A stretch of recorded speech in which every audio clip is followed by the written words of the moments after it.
Hello and welcome everyone. I'm Claudia Rizzini. I am the Executive Director of the Radcliffe Fellowship Program at Harvard University. Today, we are fortunate to welcome Brittany White, our joint visiting practitioner with the Harvard Institute to End Mass Incarceration. Brittany is an advocate for formerly incarcerated Black women. She serves as an organizer, an advocate, and trainer focused on keeping women present in conversations and solutions to end gun violence and mass incarceration. As a practitioner in residence, she serves as a decarceration director of Live Free, a nonprofit with a goal to end mass incarceration. Brittany's desire to address the corruption and despair of mass incarceration was inspired by her own experience. She became involved with the movement against mass incarceration after her release, first through her church as a volunteer faith leader, and later as a professional organizer. Brittany's work has included local fundraising for bail money and educating political leaders and candidates about reducing mass incarceration. She has participated in and helped to organize panels, trainings, and conferences supporting and connecting people impacted by the justice system. What she called her calling, however, focuses directly on those currently and previously incarcerated, shifting people from shame to solution. For her residency here at Radcliffe and the Institute of Mass Incarceration, Brittany is laying the groundwork for a new program to train and support formerly incarcerated community organizers. The goal is to amplify leadership from within communities that already best understand the realities of incarceration. In her spare time, Brittany loves to curate playlists, to collect sneakers, and to study astrology. And in case you're curious, her sign is Sagittarius. It is a great pleasure to welcome Brittany White to the podium.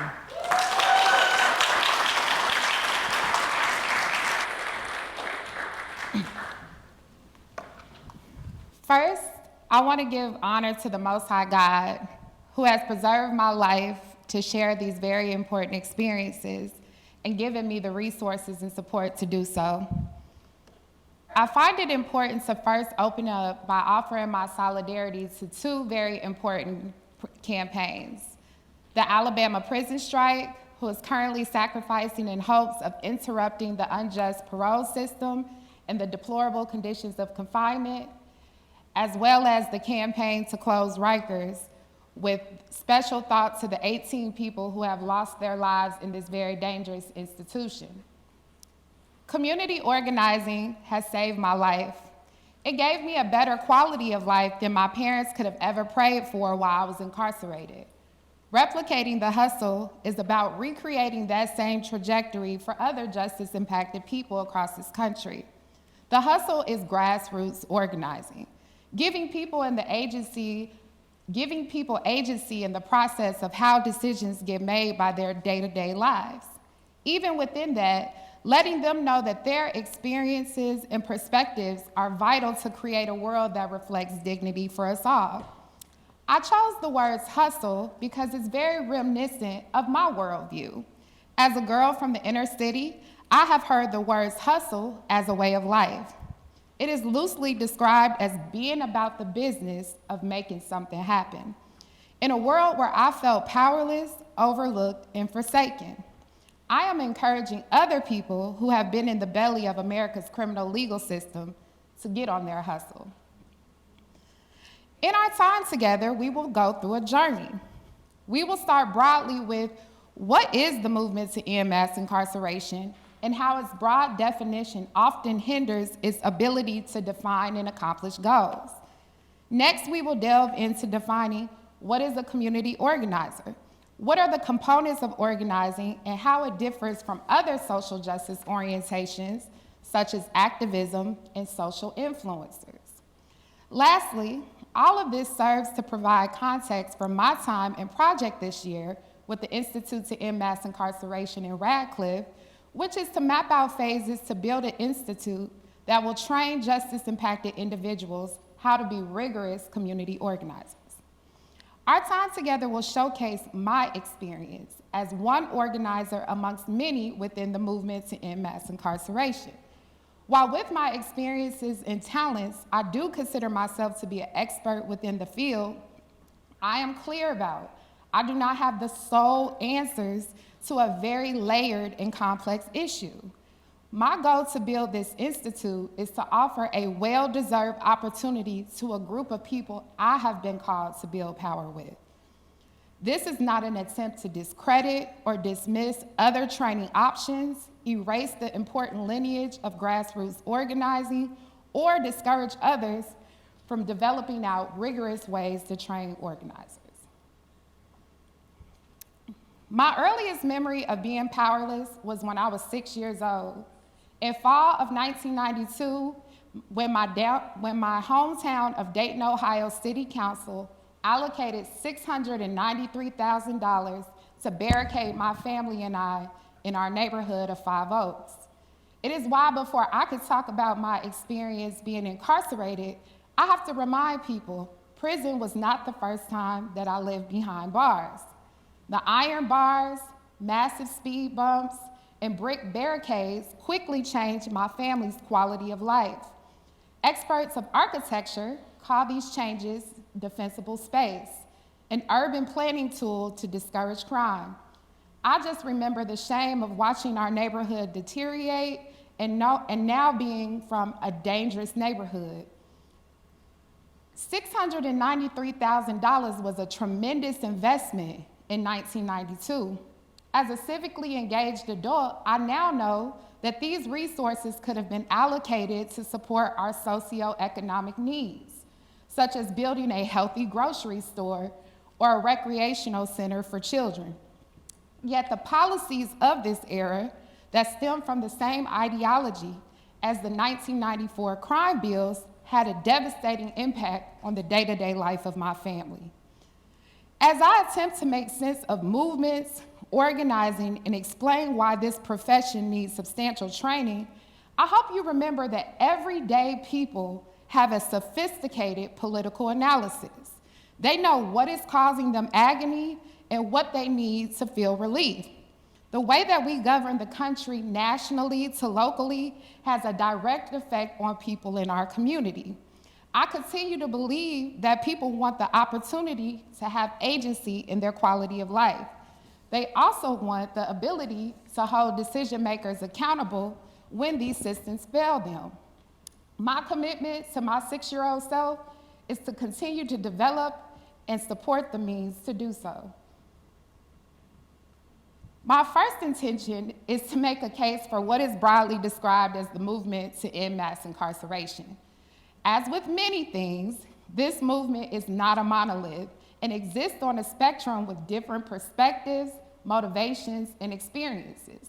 Since no two humans agree on every single issue to every single problem, there is a range of ideals, viewpoints, approaches how to fix and eradicate America's criminal legal system. What is commonly agreed upon within this movement is that the current ways in which the system functions is harmful and inefficient and needs to be changed. Now, what impact and rate of change is highly divisive. It ranges from people who believe that police just need more training and to be from the communities from which they're from, to folks as radical who want to eliminate all forms of jails, prisons, institutions, and means of detainment from existence, and everything in between. These are very different approaches, and vantage points are often grouped together and talked about in general when they really are more nuanced and labeled. Hopefully, this clarifies that the goal of ending mass incarceration is not binary and has multiple players with different theories of change and roles within the movement. A great framework that has been widely received and circulated is the INE Institute's Movements Ecology Framework. This serves as a great framework for social movements as a whole. It includes the inside game, structure organizing, mass protests, alternatives, personal transformation. I'm not going to read the definitions that are listed out, but I will call out the examples.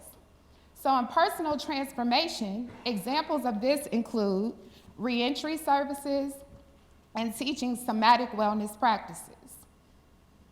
Within alternatives, we see this lived out in the Geechee communities in the Carolinas, Quaker and Amish communities, and the Nation of Islam. The inside game has examples such as philanthropy foundations, politicians, or lobbyists. And then, of course, my personal favorite, structure organizing, which serves our examples today, such as grassroots community organizing. Then, of course, we have mass protests. Examples of this include the George Floyd and Breonna Taylor protests that climaxed summer 2020 in response to police brutality, or the Muslim ban airport protests in response to the Trump administration's freeze of emissions of 7 predominantly Muslim countries in the United States. The forward-facing newsworthy moments of movements are often sensationalized and capture our focus. Yet it is the cohesiveness and clarity of the ecosystem as a whole that positions us for tangible and long-lasting change. Within the movement of ending mass incarceration exists justice-impacted individuals like myself. Defining this group of folks is also broad. It seeks to reference people who have been arrested but not convicted, under supervision in the form of probation and parole, but never incarcerated, those who are currently incarcerated, those who have been incarcerated from hours to decades. Within the movement itself, there is great debate and criticism on what qualifies a person to be a part of what is commonly called directly impacted. Those who have had brief experiences sometimes feel excluded from the movement and that they have not yet earned the right to lift up their experiences and perspectives. Since movements are comprised of people, there is sometimes controversy and lack of cohesion. Moving on, language matters. Most people have never heard any examples of language that reflects dignity when it pertains to people who have been under the threat of losing their freedom. So in their naivete, they use words like felon and convict, which are non-redeemable terms that do not reflect humanity. While what reflects dignity is solely up to the individual who is being referenced, I will submit some language that I use in my day-to-day work. System survivor, formerly incarcerated, returning citizen, and justice impacted. These terms all have varying support and critique. Building the rapport, trust, and relationships necessary to bring about systemic change includes honoring people through a lens of dignity. As a person with this identity, having lost trial in a rural southern county, so much of my experience with the legal system became about what I could no longer do, how much more difficult my life would be, and now people felt entitled to make assumptions about my background. They denied me housing, a livable wage under the guise of safety, all which triggered a great deal of shame. It is no exaggeration to once again say organizing saved my life. Fresh out of prison, I didn't have anything. My clothes was old, I was dusty, people had picked over my belongings during the 5 years I was gone. I had a large gap in my resume, I was behind on technology, I was dependent on my family for my most basic needs. My future seemed bleak, and mentally, I was trying to thaw out my emotions enough to begin to feel again, letting go some of those coping mechanisms I developed while in prison. In the course of putting my life back together again, I found organizing through my church. This was the first time people actually cared about my experience instead of weaponizing my incarceration against me. This hope was ignited around ideas of dignity, humanity, and having an imagination of the world through my eyes. I have witnessed a lot being incarcerated and wanted to share. I had a sophisticated analysis around what I had witnessed in multiple institutions across the Alabama Department of Corrections. The formerly incarcerated movement restored to me a sense of dignity that I thought had been lost forever. Within this movement, my experience qualified me as an expert. People really do not know what happens behind the veil of our criminal legal system because the process is not transparent. We have little empathy or responsibility for the environment that people grow up in that raise their propensity to enter the criminal legal system. Yet we condemn them and feel justified in the deplorable conditions they are in because we label them as dangerous and untrustworthy. However, what has been empowering about this movement is so many of the other justice-impacted folks on my core team can easily name the zip code in their city with the highest propensity to enter the criminal justice system. These are also the same neighborhoods with failing socioeconomic factors, such as low-ranking schools, experiencing food apartheid, militarized police, poor infrastructure, and so on. It has extinguished so much of my shame to know that incarceration is not because I was inherently a bad person, like society reinforced in me my whole life, but it was by design, that I was living in the harsh reality of someone else's imagination. And in order to interrupt it, I had to get my hustle on and engage in public life. This life did not have to be solely through the viewpoints and language of progressive think tanks that knew the issues academically, from issues they had studied and captured data, but also through the experience of the people who had borne the brunt of pain that could direct these academics to what needed to be further examined, what data was missing and worth capturing. This intricate knowledge became increasingly valuable within the movement to end mass incarceration because it informs the strategy on what actually is needed and how we can be more impactful. Now that we have provided some clarity around the movement to end mass incarceration, I will now explain community organizing and the orientation of organizing. To understand the role of community organizing, first a person has to have a better understanding of power itself and how it plays a vital role in our systems and our society. In Cindy Suarez, the Power Manual book, she says, power is relational. And I really appreciate that because then we go to Carol Hanisch, who reminds us the personal is political. The experiences that a person has in their day-to-day life greatly inform their worldviews and relationships with power. So now Swirls continues. Power is not about the rule of law, institutions, society, or the state. These are simply dead forms or artifacts that result from past power-laden interactions or confrontations. Power plays out in our interactions. Suarez also goes on to describe two different types of power. One is the ability to dominate or control people and things. This type of power relies on a scarcity mindset that promotes that the world has a limited supply of what we want and need. This type of thinking promotes rank and privilege. But next is liberatory power. Liberatory power relies on our collective imagination to create the world we want and stems from an abundance consciousness.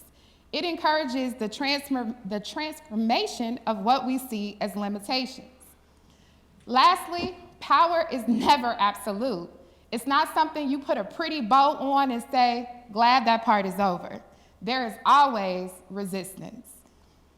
Within the realms of power is agency. This examines who has influence in the process of how decisions are being made.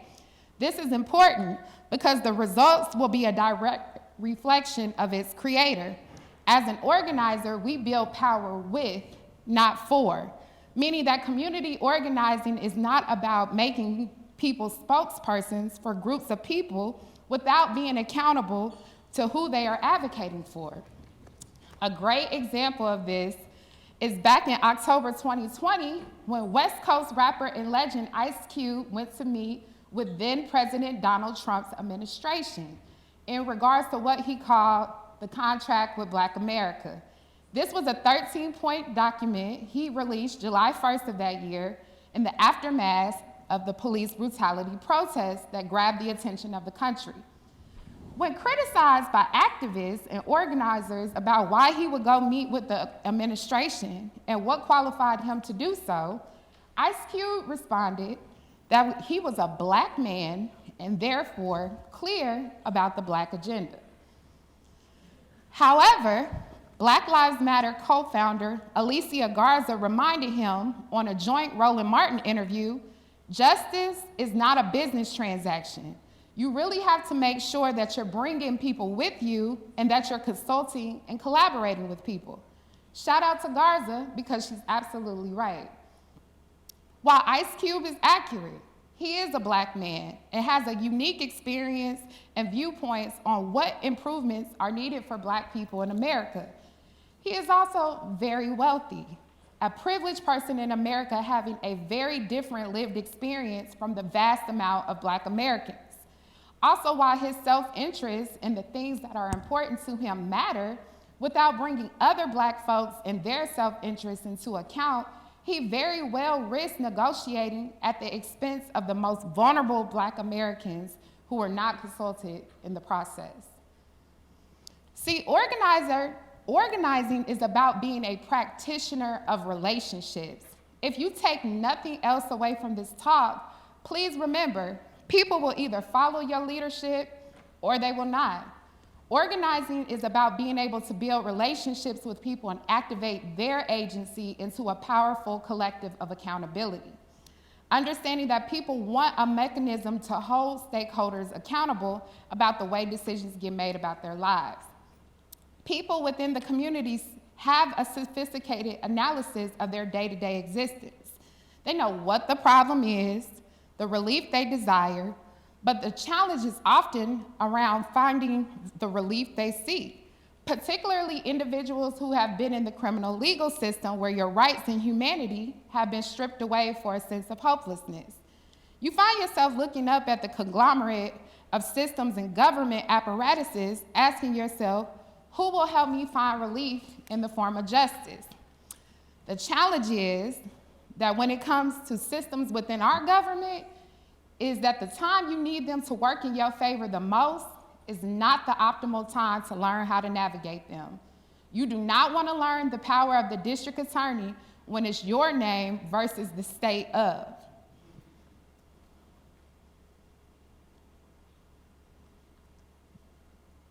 In grassroots organizing, you organize people, resources, and ideas. People are the relationships who you are deciding to come together as a collective to bring about the changes you want to see in the world. Different self-interests bring people together. I have organized with people who have heard my story on the ugly realities of prison and said their faith and morals could not ignore these experiences. I have also organized with people who have spent decades within prison themselves. What binds us together is collective interest. The area where our individual self-interest overlaps and we have agreed to accomplish a common goal in a season. That's why it's widely taught in community organizing, you have no permanent allies or enemies, because as seasons and self-interest change, you are working within relationships to meet your goal. Self-interests are defined as the non-negotiables that matter to you. They can range from what seems small and insignificant to other people, like I just want to be able to walk to the corner store after work and buy a beer in peace, to other more significant social issues, such as women who want equal pay to their male counterparts because they're the breadwinners of their family. Despite what they are specifically, they are motivators that organizers coach people to gain clarity around so they can bridge into a negotiated collective interest that builds grassroots political power. We organize resources, understanding that capitalism is a powerful machine that cannot be contended against for free. I'm gonna say that one more time. Capitalism is a powerful machine that we cannot contend against for free. People desire to be able to take care of themselves and their families with dignity in a society where greed makes that a difficult feat. Organizing takes money to fuel the message and support the implementations of the ideas or realities people are seeking relief from in their everyday lives. Lastly, we organize ideas. As earlier stated, the idea of something can be way better than the reality of it. With the lived experience and input of a diverse group of people, we create policies that reflect dignity for everyone by offering all members of society agency in the process. Once again, to quote Carol Hanisch, political struggle or debate is the key to good political theory. A theory is just a bunch of words, sometimes interesting to think about, but just words nevertheless, until it gets tested in real life. Many a theory has delivered surprises, both positive and negative, when an attempt has been made to put it in practice.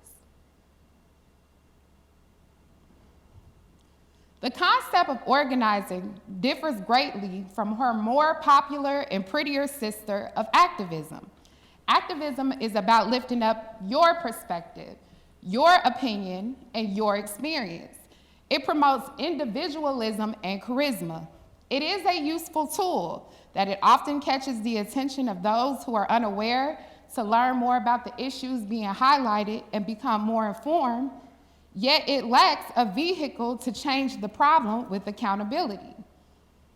More recently, we have seen the emergence of social influencers, people who have celebrity status or large platforms who are leveraging their elite status to proclaim social messages, sometimes for compensation, other times just to amplify these messages.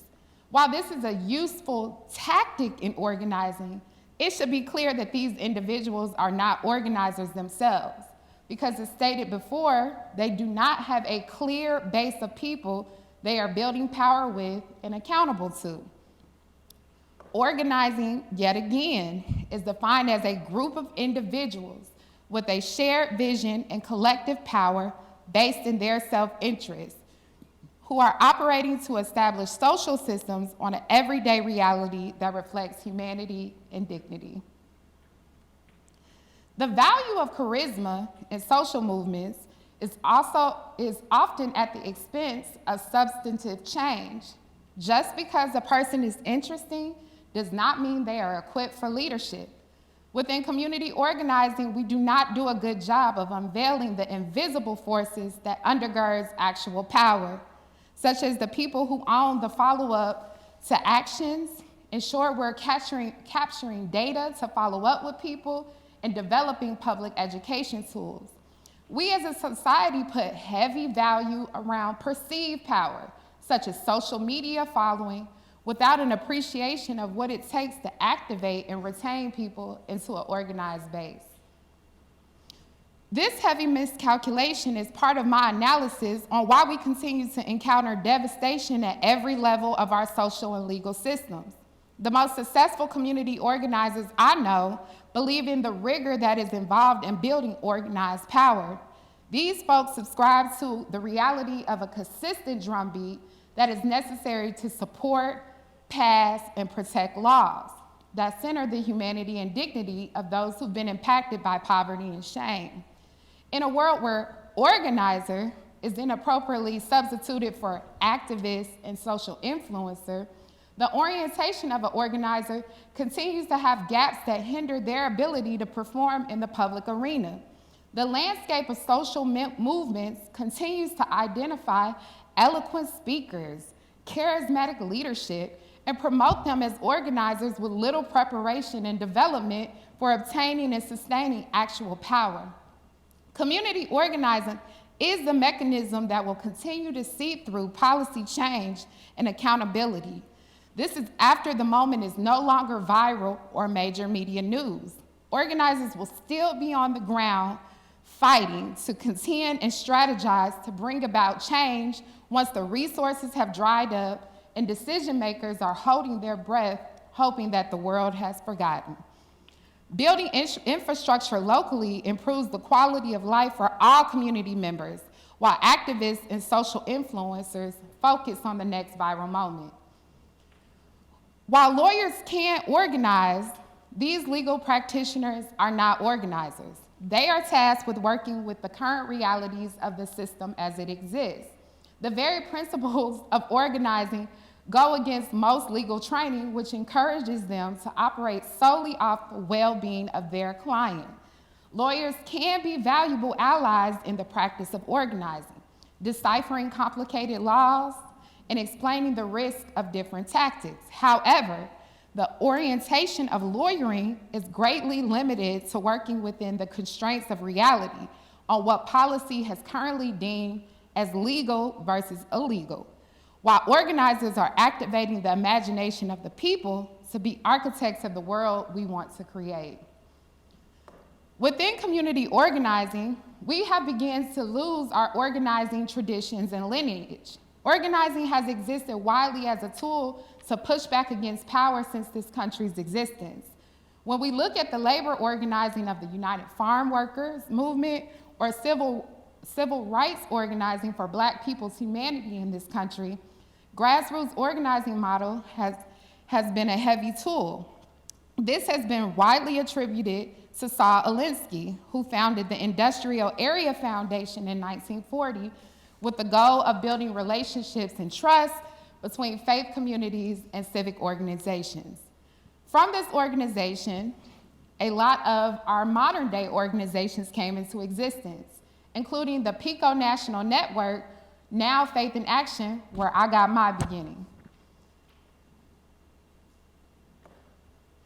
Justice-impacted folks are organizing across this country to activate the civic engagement of other people who have been impacted by the criminal legal system.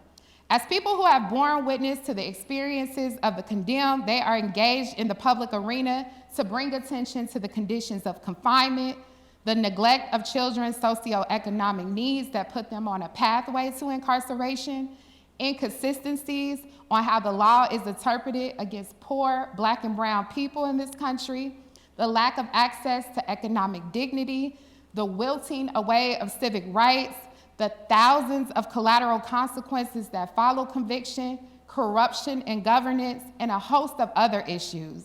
The efforts have been successful, from on a large scale of restoring voting rights to 56,000 North Carolinians, to local victories that include the right to bail so that people can be free to prepare a stronger case as they defend their freedom against the powers that be. Also, policy has been influenced by justice-impacted brilliance. Nothing about us without us. Doubling down on setting the norm that justice-impacted people must be brought to help craft policy because they know the intricacies that must be included to tailor it to specific and impactful change. This all brings me to land on my time this year with the Institute to End Mass Incarceration in Radcliffe, which is focused on developing an institute to train justice-impacted people to be rigorous community organizers. My personal experience becoming an organizer should be likened to being thrown into the ocean and told to sink or swim. I recall in my first year as a professional organizer, I was assigned to train and develop our leaders to go advocate at the Texas legislative session. My work wife and I both looked at each other in confusion and then start Googling how are those policies created and what is the best way to influence them. This at the time did not position us to be the accountability and organized power that we desired. However, it did show evidence of the grit and perseverance necessary to pursue bringing about change. Organizing is an orientation that deserves to be developed carefully and intentionally. My commitment to creating an organizing training institute has grown out of the last several years of my own organizing work and blossoming passion for training. I have served as a national campaign manager to organizers across the country. My hope during the beginning of the pandemic was to launch a national public health campaign that set along the success of our gun violence campaign. To my dismay and disappointment, the formation of the campaign kept collapsing. What seemed to be the biggest culprit was the lack of training and understanding around the the orientation of community organizing itself. While organizations had the funds to hire organizers, and in some cases offer them health benefits, the capacity and resources to meaningfully train them in the ways that were consistent with performance expectations have been a gaping hole in the organizing structure overall. Layer on the accessibility, cultural, and social nuances that are often found in those with justice-impacted identities. This led to large employee turnover, unsuccessful campaigns, and droves of justice-impacted individuals leaving the movement, often jaded and scorned. The tools to demonstrate organized power exist only as powerful, isolated moments if there is no active plan to build off that momentum. See, great speeches are forgotten, protests eventually stop, and campaign promises are often not met once elected. Without accountability and consistency, moments of injustice and grief are often overshadowed by the next tragedy without resolve. My experience in the world of community organizing is that training is limited. Coming into the world of faith in action, new organizers would attend an intense week-long training. It immersed you in the tools and concepts of organizing. You will leave fired up and excited about the people you connected with from across the country who were doing similar work, and you will return to your organization trying to map out a pathway to be successful. After this experience, though, additional training and conferences were one-offs and often sporadic and inconsistent with the needs and development within the local organization. The task of training organizers was often left to be figured out by executive directors, many of whom have never organized themselves. They were pulled between trying to raise money to keep the doors open, supervise employees, and oversee the day-to-day operations of the nonprofit. This often left new organizers feeling unsupported, anxious, and clueless how to perform in the public arena. Not to just critique the lack of training available, but the content itself was often lackluster and boring. The inspiration for this institute came out of my creation of an organizing 101 for formerly incarcerated persons called the Hustler Curriculum. I merged inherent knowledge and lived experience with examples from the culture for justice-impacted people to learn the beginning concepts of organizing in a 6-module training. It was well received and celebrated. The requests came pouring in from all over the country to train on the Hustler Curriculum. People who were not even justice-impacted wanted access to the training as well. However, just like my experience with week-long training at Faith in Action was not enough to meet the developing needs of every organizer, the Hustler Curriculum cannot meet all the needs of justice-impacted organizers either. As you become more successful, you face different challenges that need support. My best thinking has called me to fortify the training and development of these organizers by creating an institute that can meet the needs of emerging organizers. The practice of organizing requires knowledge, access to a network of like-minded experts, development and training, and finally, apprenticeship overseen by more experienced practitioners with a track record of excellence. For example, in labor organizing, a person's orientation is almost solely developed in formation by their lead. This person shadows a more experienced peer and is developed in proximity. I want to be clear. I am not boasting that I am in the laboratory cooking up the answer to all the needs and failures within grassroots community organizing in this country as a whole, not even for formerly incarcerated people. However, my life's work is now committed to support the training and development of rigorous organizers to bring about the substantive change that those who are currently incarcerated with no pathway home exist as evidence that is needed. I encourage my peers and colleagues to also be thoughtful of how they will train and develop organizers to be successful moving forward.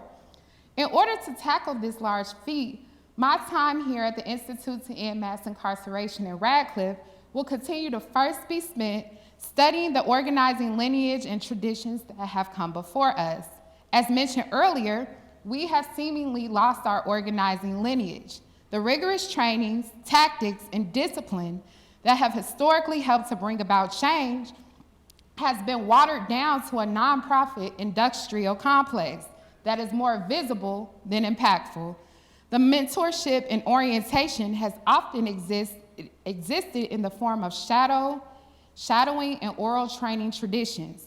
I started this fellowship off searching for thick binders of trainings that I could hopefully examine and modernize. Yet my research has been clear that most of my mentors and their colleagues learn by doing and observing. This hopefully reminds executive directors and funders alike, the making of a rigorous organizer takes time, at least 1 to 3 years to develop them before they can truly be impactful.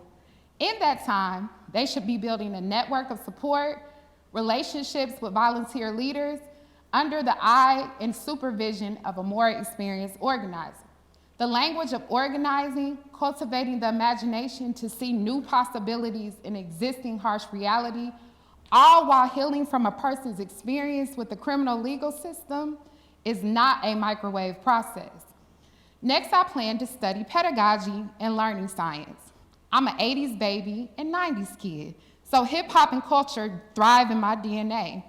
To make learning more energized and inviting, the Institute will use a pedagogical approach that makes learning accessible and digestible to our audience. This was highly successful with the Hustlers curriculum. People want to be met where they are and have information presented to them in a way that is engaging. My most memorable experiences with learning and training were not to try to teach me to become smart, but it told me I was already brilliant and armed me with knowledge, language, and examples to fortify that. Psychologically, there is a proven way that people learn and focus. The expectation that people can sit and be talked at for 8 hours and then go to execute is not realistic. Lastly, I am mapping out the phases of the best way to build the Institute from the ground up. Post-pandemic, we are now engaged in a hybrid world such as this audience, where people now have the choice to learn in person or online. Dealing with justice-impacted individuals, they have non-traditional challenges that must be considered when mapping out the best way to develop them. When I first came home from prison, I had a 15-year probation mandate as part of my 20-year sentence. Thankfully, to my community that was built in organizing, it was suspended after 3 years. But that's not the reality for everyone I'm working with. They may not always be able to travel or leave their probation or parole conditions to be trained in person, and consideration must be given on how to overcome challenges of this sort. In conclusion, I'll be 37 in a few weeks, and sometimes I look around like, where did time go? My nieces and nephews are growing up so fast, and I feel very blessed to have both of my parents as my foundation. They have given me a sense of security, love, and hope. I do not make any big decisions in my life without consulting them and speak to them daily. Mommy and Daddy, I love you. Yet as a single woman, I still hope to have a family of my own one day. I dream of marrying a Black man and having my own Black children, raising them in a world where they can thrive and have the freedom to just be, keeping them as far away from shame and persecution as possible. This is the commitment to the 6-year-old girl who lived behind bars in the Five Oaks community. It is the pledge to the 23-year-old woman who was sentenced to 20 years in the state of Alabama. It is the humble offering of hope to people under persecution in this country who are looking for relief. It will not be handed to us. We must build it. I'm on my hustle, and my commitment is to create on-ramps and trainings for other justice-impacted folks to be architects of a life of dignity. All glory to the Most High, and thank you.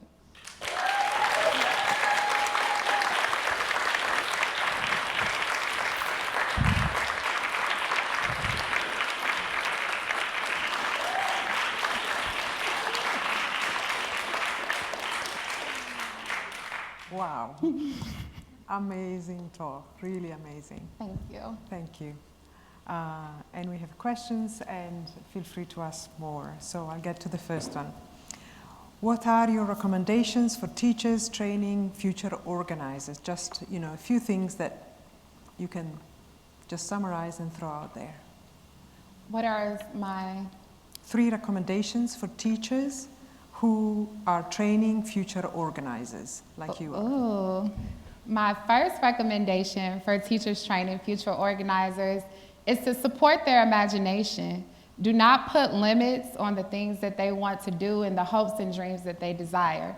Number 2 is continue to give them a variety of experiences. One of the things that I believe limits us in America is since we are the leaders of mass incarceration, we need to have access and explore other places across the country who are not suffering from this particular dynamic. And lastly, I would say, let's look at history. As I stated multiple times in my talk, we have a lineage of organizing and traditions that we need to reference and see what has worked, what hasn't worked, and how we can develop it in modern times.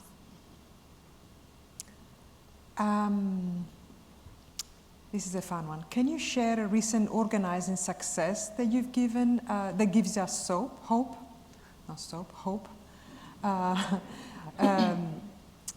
Yeah, a success in organizing that you can share with us. Yes, I want to give a big shout out to my organization Live Free that works on gun violence and ending mass incarceration. One of the pictures in my slide reflected me at the White House where we saw Joe Biden reveal the policy that gave lots of money to gun violence prevention in urban communities. What this reflects is that there are proven strategies that focus on the less than 1% that drive over 63% of violence in urban communities. So there was a significant investment in supporting this movement as well as different mental health. The next question is about labor organizing, which you have mentioned in your talk. So the labor organizing movement has had its difficulties. What can other organizing fields learn from justice-impacted organizations? First of all, I want to give a big shout out to labor organizers because many of my mentors come from the labor organizing orientation. What labor organizers can learn from justice-impacted individuals is that it's not always about the data, the stats, but sometimes it's about your experience. I said in my talk that the idea of something can oftentimes be better than the reality of it, and that's because sometimes we negotiate around the self-interest and the vulnerability of those who are closest to the pain.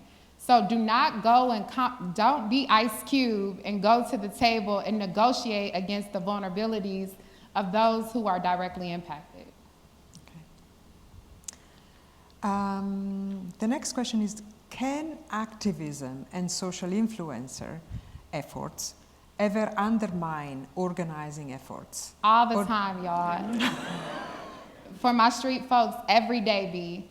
I don't want to be shady towards activists and social influencers because they absolutely have a place in the public arena. They do a fantastic job of bringing attention to the issue.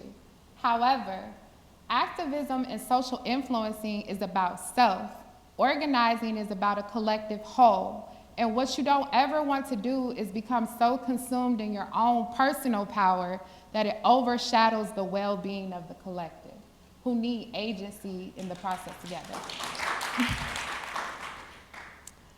Well said. Absolutely. Can you go into further detail on why you decided to create a training institute for justice impacted people? Sure. So I created the Hustlers curriculum when I came back from Georgia in 2020. There was a runoff in Georgia for the senators to figure out who was going to actually be in Congress representing Georgia. That is the most money and resources I had ever seen allocated to a place. But being on the ground in the height of the pandemic was rough. It was tough on me. It was tough on my relationships. And I came out of that very, very heartbroken. So creating the Hustlers curriculum was like, it was like cocoa butter to my soul. And so when I actually put it out in the world, I felt like Erykah Badu, like I'm an artist, but I'm sensitive about my product. And it was just so well received and loved. So many people, I excluded it to just formerly incarcerated people. So many of the homies and people and so many of my colleagues wanted access. It is a great demand to be developed in organizing. It's so many people in their organization who are tasked on Googling like I was, like what is the legislative process? How are policies created? Folks want to be trained and developed. We would not put a doctor out there who was fresh out of medical school and allow them to do heart surgery, and the same is true for people contending in the public arena. You need to be developed and supported under more experienced people to actually be impactful.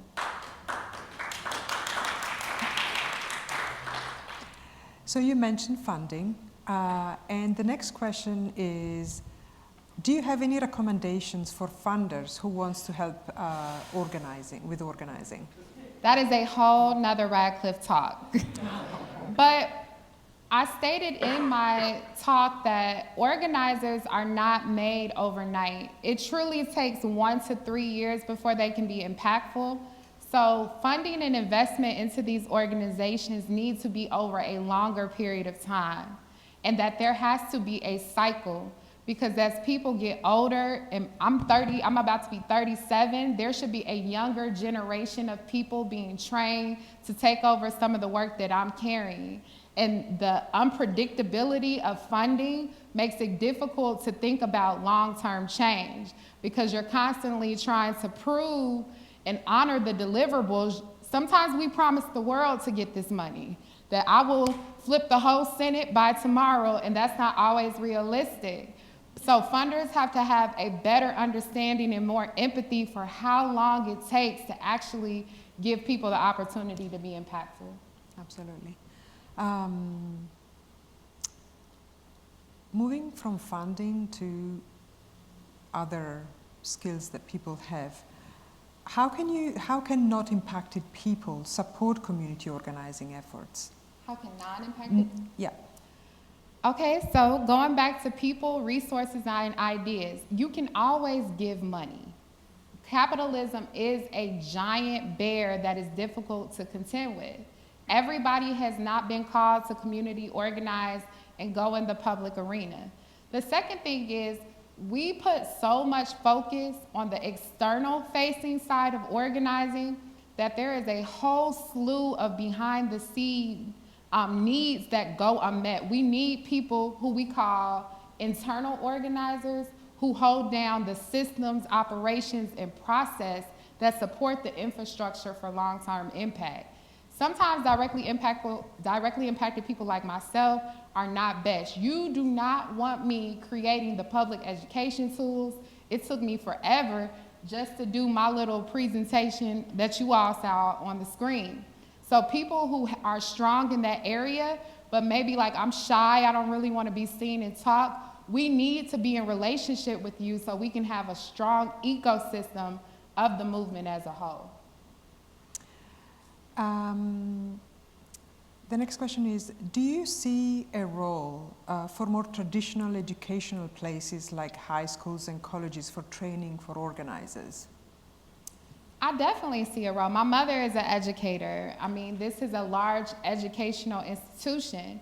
And part of why I wanted to come and benefit from this fellowship is that places like Harvard produce so many leaders on every single level, from the for-profit to the government to the nonprofit side. So I wanted to see up close, what is the common factor or the mindset that is being implemented into our world leaders, and how could I influence that or learn from that to be able to negotiate the interests of the most vulnerable people who are often compromised in this world. So I just feel like within education, as they get a better understanding of the socioeconomic challenges of children in particular and their worldview, that it will better support the world we're trying to create. Right. And now to you.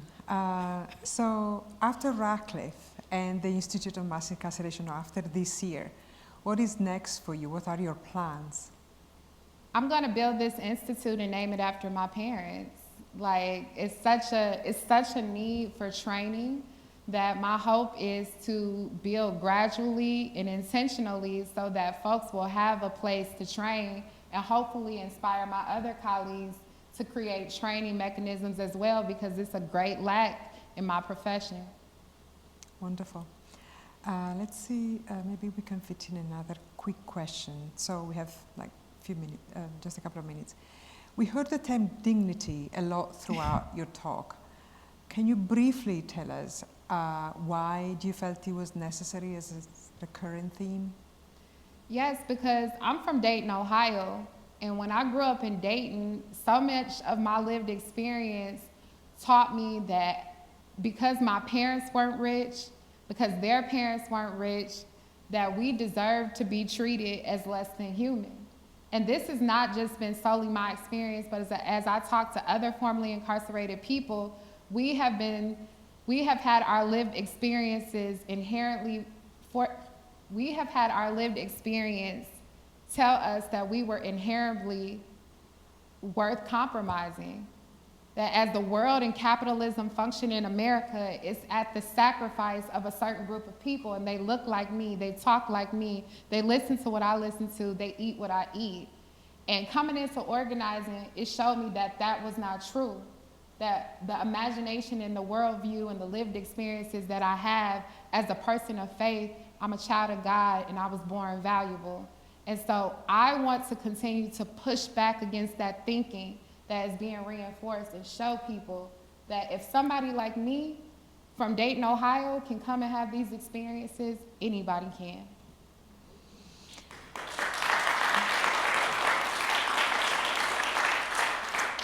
I want to thank Brittany for this absolutely wonderful talk and Q&A. I want to thank the audience, both here in the room and online, for your questions. I hope you can join us for future programs. You can find detail of that at radcliffe.harvard.edu. And with that, enjoy the rest of the day. Thank you.